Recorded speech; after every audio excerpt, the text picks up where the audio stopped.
कार्यक्रम के प्रायोजक हैं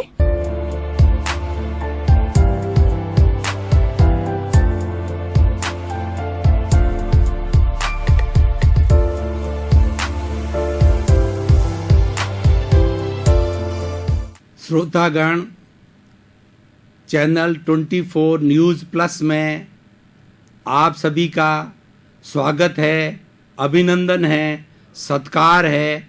आज हम मनमोहक कार्यक्रम पुनरुत्थान में आपको एक ऐसे विषय पर चिंतन बताएंगे जिसके द्वारा हम अपने दुखों से मुक्ति प्राप्त कर सकते हैं। आज हमारा चिंतन का विषय है कि दुख का कारण अज्ञान। हर व्यक्ति, हर प्राणी इस सृष्टि में जीना चाहता है, कोई मरना नहीं चाहता। छोटी से छोटी चींटी भी जो है, जिसने जन्म लिया है, वह भी चाहती है कि मैं जीऊं। मरना कोई नहीं चाहता है, लेकिन अब ये जीने के साथ साथ में उसकी ये भी इच्छा रहती है कि मेरा जीवन सुखमय हो। कोई भी व्यक्ति, कोई भी प्राणी जीवन के अंदर दुख नहीं चाहता है। आपने भी कभी चिंतन किया होगा, आपके साथ में जब कोई तरह की कठिनाई आती है, कोई तरह का कष्ट आ जाता है, तो आप तिलमिला जाते हैं, आप अशांत हो जाते हैं, आप डिस्टर्ब हो जाते हैं, आप तनाव में आ जाते हैं। इसका कारण क्या है कि आप दुख नहीं चाहते हैं। आप चाहते हैं कि मेरे जो है जीवन के अंदर हर वक्त अनुकूलता बनी रहे। अब उस अनुकूलता को प्राप्त करने के लिए हमारे जो है ऋषि मुनियों ने, हमारी भारतीय संस्कृति ने, हमारे देश में और हमारे धार्मिक ग्रंथों ने इसके कारण बताए। भारत जो देश है वो ऋषि मुनियों का देश है और ये कई दर्शनों का देश है। आज हमारी भारतीय विश्वविद्यालयों के अंदर कुल 55 तरह के धर्म दर्शन पढ़ाए जाते हैं, जैसे मुख्य रूप से Hinduism, Buddhism, Sikhism, Christianity, Zoroastrian और जो है उसके बाद के अंदर जुडाइज़्म। ये मुख्य 8 धर्म हैं। उसके साथ साथ में वेदांत और उपनिषद, स्मृतियाँ और जैन धर्म के जो है वो अंग उपांग, जिसको कि आगम बोला जाता है, और बुद्ध धर्म के त्रिपिटक बोले जाते हैं। और उसके साथ में वेदांत के अंदर भी न्याय, उस वेदांत के अंदर ही कई तरह की शाखा होती है, द्वैत, अद्वैत, विशिष्टाद्वैत। उसके बाद हम बात करें न्याय है, वैशेषिक है, योग है। इस तरीके से 55 तरह के धर्म दर्शन आज भारतीय विश्वविद्यालयों के दर्शन विभाग के अंदर पढ़ाए जाते हैं। तो हम ये इससे प्रमाणित कर सकते हैं, इससे हमको भाई और बहनों हमें जानकारी मिलती है कि हमारा जो परिवेश है, कितना दार्शनिक परिवेश है, कितना धर्म से ओतप्रोत है। सभी धर्मों के अंदर, सभी दर्शनों के अंदर बताया गया है कि दुख निवृत्ति हर एक चाहता है। आज हम चिंतन करेंगे सभी इन दर्शनों का जो संदर्भ लेकर के कि दुख का कारण क्या है। दुख के कारण को हर एक जो है धर्म ग्रंथ ने, हर दर्शन ने, हर धर्म ने ये माना है कि दुख का कोई न कोई कारण है और उस कारण से जो है मुक्ति मिल सकती है। अब सबसे पहले आज हम दुख के कारण को जानना चाहेंगे और सभी ने ये माना है कि दुख का कारण है अज्ञान। उसको किसी धर्म दर्शन ने अज्ञान कहा है और किसी ने उसको अविद्या कहा है, किसी ने उसको रॉन्ग बिलीफ कहा है, किसी ने उसको मिथ्या दर्शन कहा है।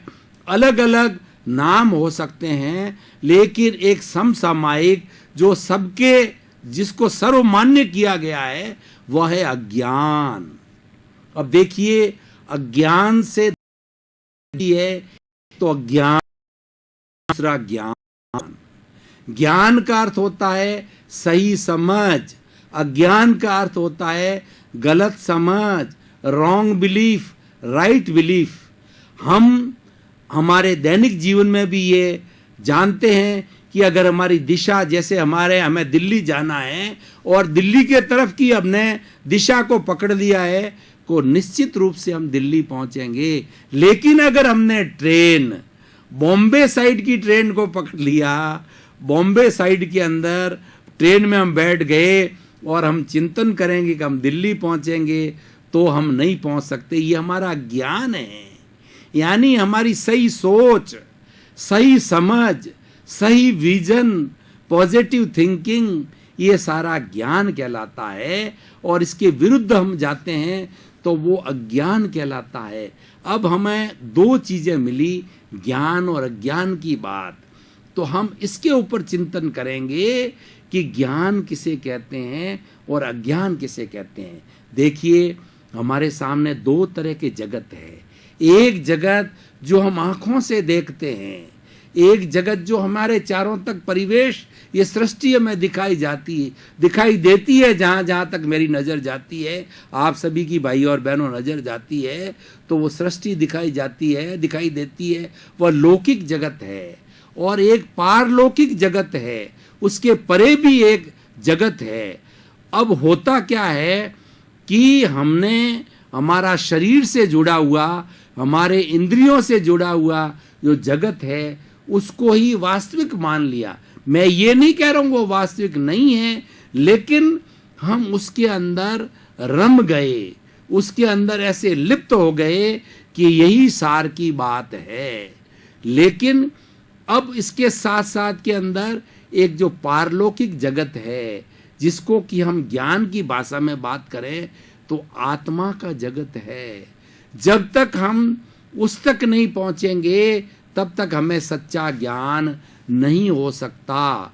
इसीलिए सभी ग्रंथों ने कहा है कि आत्मनिरीक्षण, आत्म परीक्षण, सेल्फ रियलाइजेशन, जो जब आदमी को आत्मा के बारे में विश्वास हो जाता है, वही ज्ञान है और वही सच्चा ज्ञान है। आज हम अगर विज्ञान भी बात करें तो विज्ञान में भी क्या होता है, सूक्ष्म, जो आपके पास में जो मोबाइल है उसके अंदर जो सिम लगती है कितनी छोटी होती है, और मोबाइल कंप्यूटर कितना बड़ा होता है। एक छोटी सी सिम जो कि 100 GB की होती है, तो वो इतना बड़ा बड़ा डाटा दे सकती है और इतनी सूक्ष्म होती है, और डाटा उतना कितना लंबा है। उसी तरीके से मैं ये कहना चाहता हूँ, विज्ञान ये कहता है कि सूक्ष्म बहुत ताकतवर होता है और सूक्ष्म ही स्थूल का संचालन करता है। तो हम जो जगत देख रहे हैं उसके बाद में भी कोई जगत है, वो सूक्ष्म जगत है, वो भीतर का जगत है, वो आत्मा का जगत है, वो अमूर्त का जगत है। उसका भी अगर हमें ज्ञान न होगा, तब हम अज्ञान की अवस्था के अंदर आते हैं। और वही हमारा जो है भारतीय दर्शन कहता है, और सारे दर्शन कहते हैं कि सारे धर्म दर्शन हैं वो आत्मा में विश्वास करते हैं। और जहाँ पर आत्म तत्व आ जाता है, वहाँ पुनर्जन्म जुड़ जाता है, वहाँ पुण्य पाप जुड़ जाता है, और वहाँ पर लौकिक पारलौकिक जगत भी जुड़ जाता है। दो तरह के जगत बन जाते हैं। तो सबसे बड़ा जो अज्ञान क्या है कि हमारे अस्तित्व का पहचान न होना सबसे बड़ा अज्ञान है। ऐसा कहा जाता है कि व्यक्ति पूरी सृष्टि को जानता है, वो कई विद्याओं को जानता है, लेकिन जिसने आत्मविद्या को नहीं पढ़ा वो व्यक्ति अधूरा ही रहता है। उस आत्मविज्ञान को पढ़ना, आत्मज्ञान को समझना, आत्मज्ञान का अनुभव करना, वही सबसे बड़ा ज्ञान कहलाता है। और जब आत्मज्ञान होता है तो हमें अज्ञान दूर हो जाता है। अब हमारा अज्ञान क्या है कि अज्ञान, देखिए, दो तरह के तत्वों से ही सारी सृष्टि बनी है। एक तो जड़ तत्व है और दूसरा चेतन तत्व है। अब ये जड़ और चेतन के मिश्रण को संसार कहा जाता है। और जड़ तत्व है वो किसे कहते हैं, जिसमें वर्ण होता है, जिसमें गंध होता है, जिसमें रस होता है, जिसमें स्पर्श होता है, वह हमारा जो है जड़ तत्व कहलाता है। इसकी ये प्रॉपर्टी है। और चेतन तत्व क्या होता है कि चेतन तत्व अमूर्त है और ये चेतनामय कई पिंडों के जो अवयव जो पिंड है उनके सबके आकार को मिश्रित किया जाता है, तो उससे हमारा चेतन तत्व जो है बनता है। चेतन तत्व अमूर्त है। देखिए कितनी बड़ी मैं रहा हूं भाई और बहनों, मैं आपके सामने प्रस्तुति दे रहा हूं, तो ये प्रस्तुति देने वाला कौन है?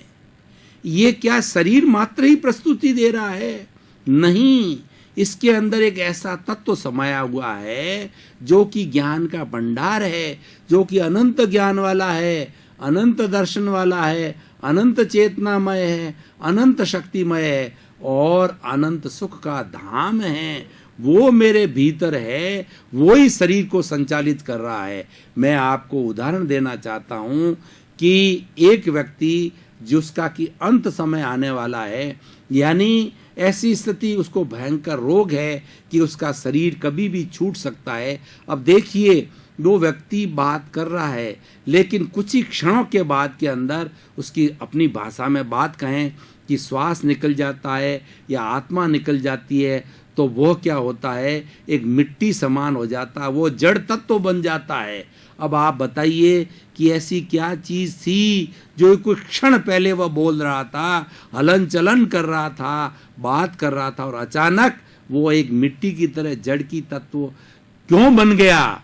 आप दोनों बातों का विश्लेषण करिए तो आप स्वयं बहुत समझदार हैं, आप लोग ज्ञानी पुरुष हैं, समझ जाएंगे कि एक ऐसा तत्व है जो कि इसमें से निकल गया, वह आत्म तत्व है। यानी आत्मा की अनुभूति को न समझना सबसे बड़ा अज्ञान है और यही दुख का कारण है, और इसी कारण हमें सारे दुख होते हैं, क्योंकि हमने देह अभ्यास बहुत किया है, शरीर को बहुत समझा है, इस शरीर को बहुत नहलाया है, इस शरीर के अंदर इत्र लगाए हैं, अच्छे अच्छे साबुन लगाए हैं, अच्छे अच्छे वस्त्र पहने हैं, अच्छे अच्छे भोजन किए हैं। यानी हमारे 5 इंद्रियां हैं, स्पर्शन रसान घ्राण चक्षुणी इंद्रियाणी, ये 5 इंद्रियां हैं और इनके कुल 23 विषय है। चखना है, स्पर्श करना है, सूंघना है, श्रवण करना है, देखना है, ये इंद्रियों का काम है, ये हमारे देह का काम है, हमारे शरीर का काम है। हम यहाँ तक ही टिक गए, ये हमारे सबसे बड़ा दुख का कारण है। श्रोतागण, अब लंबा विचार विमर्श के बाद कुछ समय के लिए विषय पर ब्रेक रहे हैं।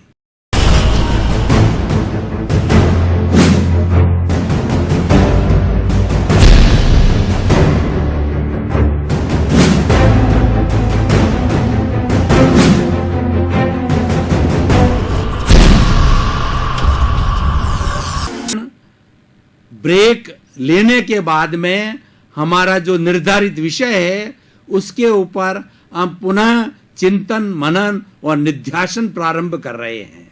यानी हमारी बिलीफ रॉन्ग है, हमारा जो दर्शन है, हमारी जो श्रद्धा है, हमारी जो फेथ है, वो सम्यक नहीं है।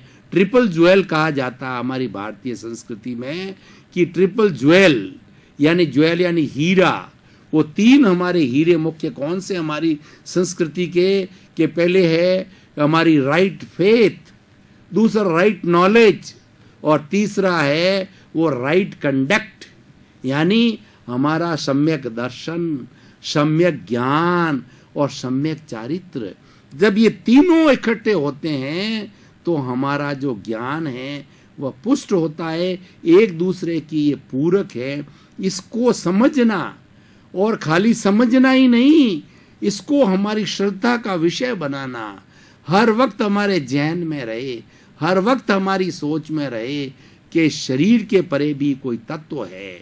उसको आप आत्मा कहिए, चेतना कहिए, ईश्वर कहिए, प्रभु कहिए, कुछ भी कहिए। उस समय तत्व के बारे में कोई चिंतन न करना, ये सबसे बड़ा ज्ञान है। इसी कारण सारे दुख होते हैं। अब मैं आपको एक उदाहरण के द्वारा भाई और बहनों बताना चाहता हूँ कि हमारे घर के अंदर हमारा प्रिय व्यक्ति है, वो चला गया। हम क्या सिर पीटते हैं, सिर ठोकते हैं और कई बार तो इतने इमोशनल हो जाते हैं कि खुद की आत्महत्या करने लग जाती है। ज्ञान है, हमको ज्ञान होना चाहिए कि हर संयोग के साथ वियोग जुड़ा हुआ है।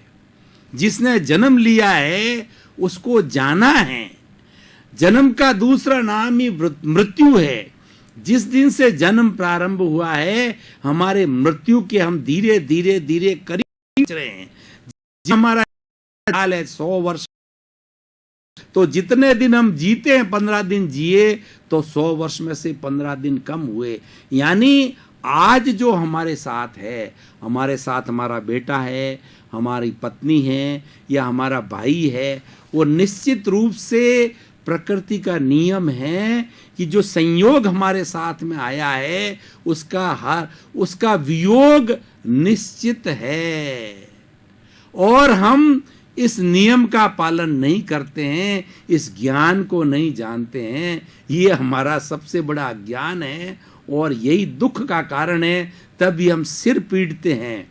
लेकिन एक ज्ञानी पुरुष होगा जिसको सम्यक ज्ञान है, वो क्या सोचेगा कि भाई संयोग समाप्त हो गया, मेरा इसके साथ में इतना ही रहने का अवसर था, वो चला गया। हम कई बार देखते हैं ट्रेन के अंदर बैठते हैं, ट्रेन का हमारा 10 घंटे का सफर होता है, हमारा मन जो है को व्यक्ति मिल जाते हैं, दूसरे के साथ में पक्के मित्र बन जाते हैं। लेकिन जब उसका रेलवे स्टेशन आएगा तब वो भी जाएगा और हम भी जाएंगे। यानी जहां जुड़ाव है वहां बिछोह भी है। इस बात को जानना ही सबसे बड़ा ज्ञान है और ये नहीं जानने वाला सबसे बड़ा अज्ञान है। और ये अज्ञान ही हमारे दुख का कारण है। आप जीवन के किसी भी उदाहरण को देख लीजिए कि हम आपको एक उदाहरण दें कि हम व्यवसाय करते हैं और व्यवसाय के अंदर हम संपत्ति का अर्जन करते हैं, धन का अर्जन करते हैं। लेकिन कई बार होता है धन जो है या उसके ऊपर रेड पड़ जाती सरकार की, या किसी न किसी तरीके से उस धन का जो क्षरण हो जाता है, तो हमें ये दुख होता है, ये हमारे दुख का कारण बन जाता है। लेकिन अगर कोई भी इसका सच्चा ज्ञानी होगा, इसके कारण को जानने वाला होगा, तो निश्चित जानेगा कि ये विनाशी चीज है। एक आत्म तत्व ही ऐसा है जो अविनाशी है। देखिए कितनी बड़ी हमारी संस्कृति के अंदर हमको एक थंब रूल दिया गया है, ऐसी शिक्षा दी गई है भाई और बहनों, ऐसा ज्ञान दिया गया है। एक ही तत्व इस सृष्टि के अंदर है जो कि अविनाशी है, उसके अतिरिक्त सारे तत्व वो विनाशी है। और उस बात देखिए से वह तत्व चाहे मेरा है, चाहे आप सामने विराजमान है किसी का है, चाहे पेड़ का है, चाहे पौधे का है, चाहे बिल्ली का है, चाहे कीड़े का है, मकोड़े का है, उसके अंदर वही आत्मा, वही भगवान विराजमान है जो मेरे में है बंधुओं, वो शुद्ध आत्मा। लेकिन उसके जो दुखों के कारण, उसके आवरण के कारण है, कर्मों के कारण हमारे आत्मा के ऊपर आई हुई है मूल तत्व जो कि हमें सुख देने वाला है, अनंत ज्ञान होने वाला है, हमें मोक्ष में जाने वाला है, जो हमारी शुद्ध आत्मा की अवस्था है, मोक्ष की अवस्था है। हमारे, मैंने जैसे पहले बताया था कि हमारी भारतीय जो संस्कृति है वो पुरुषार्थ चतुष्टय है, काम, अर्थ, धर्म और मोक्ष। हमारा साध्य मोक्ष है, ये सबसे बड़ा ज्ञान है। मोक्ष में कौन जाता है? शरीर नहीं जाता भाइयों। जब कभी भी हम शरीर छोड़ते हम सत्य होता है तो इस उसको मिट्टी की तरह जला दिया जाता है उसको जो है। और इस शरीर के ऊपर कोई भी धन दौलत कुछ भी होती है, सब हमारे परिवार के जन हैं, चाहे आपके सैकड़ों सोना तोले का पहना हुआ वो उतार लिए जाते हैं। यानी ऐसा कहा जाता है कि ये शरीर भी साथ जाने वाला शरीर नहीं, शरीर का एक कण भी साथ नहीं जाने वाला है। जो जाता है वो हमारा परम तत्व है और वो हमारा है और वो अविनाशी है। अब मैंने जड़ की आपको परिभाषा दी है, अब मैं चेतन की परिभाषा देता हूँ कि चेतन जो है वो ज्ञानमय है, वो अनुभव गम्य है, वो अनंत ज्ञान वाला है, वो अनंत दर्शन वाला है, वो अनंत चारित्र वाला है, अनंत सुख का धाम है और वो शुद्ध रूप से सबका समान है, उसमें कोई भेद नहीं है। राम की भी वही आत्मा, कृष्ण की भी वही आत्मा, मेरी भी वही आत्मा, हर प्राणी की वही आत्मा। तो बंधुओं, अब जो अज्ञान का जो कारण है, जो मैंने बताया कि हमारी गलत सोच अज्ञान का कारण है, और एक अज्ञान का कारण बनता है हमारा आवरण। इस शुद्ध तत्व के ऊपर हमारा जो आवरण आ जाता है वह भी हमें अज्ञानता की ओर ले जाता है।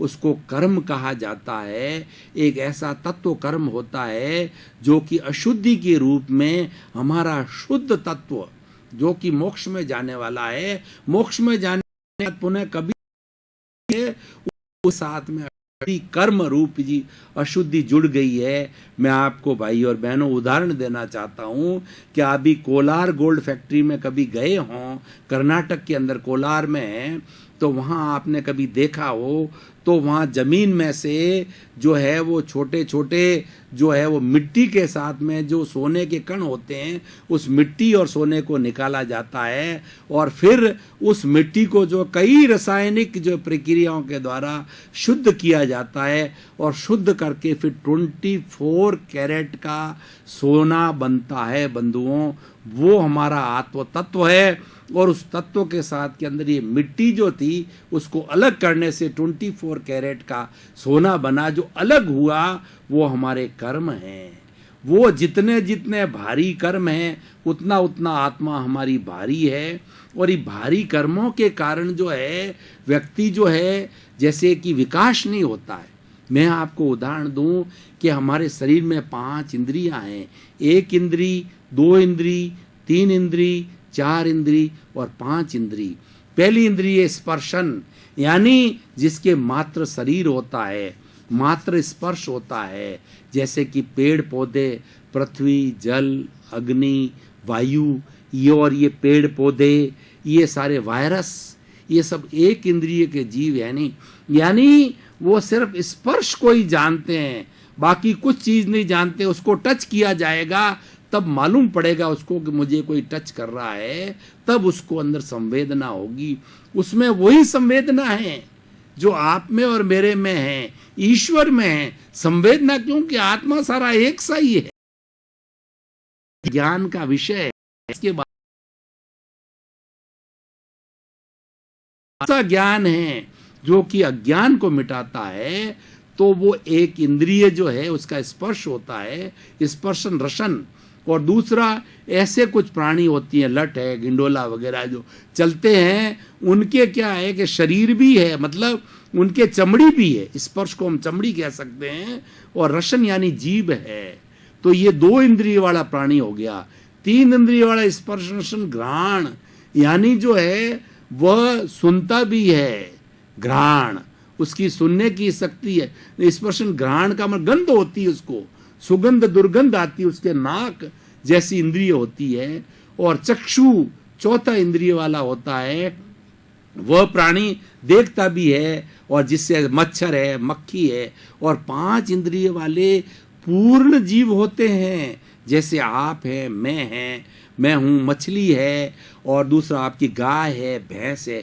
ये क्रमिक विकास हमारी आत्मा का इंद्रियों के साथ में क्रमिक विकास है। और ये विकास जो है ये किसी का कम और ज़्यादा होने का कारण ये है उसके अंदर उनमें अज्ञान की सघनता है, उनका अज्ञान सघन है।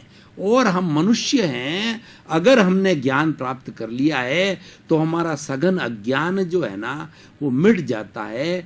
तो मैं ये कहना चाह रहा हूँ कि दुख का कारण जो है हमारी गलत सोच है, हमारी रॉन्ग बिलीफ है।